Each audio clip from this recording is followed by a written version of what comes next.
comprendre le cancer du sein. Avec 42 000 nouveaux cas par an en France, le cancer du sein est le plus courant chez les femmes, mais il touche aussi les hommes.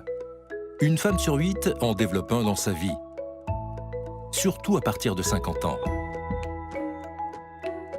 C'est la première cause de décès par cancer chez les femmes, mais détecté suffisamment tôt, il se guérit dans 9 cas sur 10.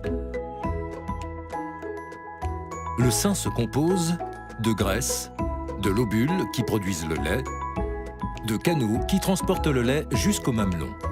Les tissus mammaires sont influencés par des hormones, œstrogènes et progestérone, produites tout au long de la vie, à la puberté, lors de la grossesse ou de l'allaitement.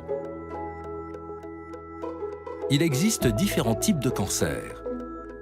Le carcinome canalaire est le plus fréquent et se forme à l'intérieur des canaux de lactation. Diagnostiqué assez tôt grâce à la mammographie, il reste non invasif et on en guérit dans presque tous les cas avec un traitement adapté. En revanche, sans traitement, il peut poursuivre sa croissance et devenir invasif en se propageant à l'extérieur des canaux de lactation. Le carcinome lobulaire se forme dans les lobules. Les cellules cancéreuses traversent leurs parois et se développent dans les tissus environnants. D'autres cancers, plus rares, ont des caractéristiques plus visibles, comme le carcinome inflammatoire. Le sein devient rouge, enflé, chaud et peut avoir un aspect peau d'orange. Les cellules cancéreuses se forment d'abord dans les canaux mammaires, puis migrent rapidement vers les vaisseaux lymphatiques de la peau. La maladie de Paget du sein, caractérisée par une petite plaie au mamelon qui ne guérit pas, se forme au niveau de la partie superficielle de la glande mammaire. Il est fréquemment associé à un autre cancer du sein. Pour dépister le cancer du sein, l'examen le plus rapide et efficace est la mammographie. Elle permet de rechercher les anomalies de la glande mammaire.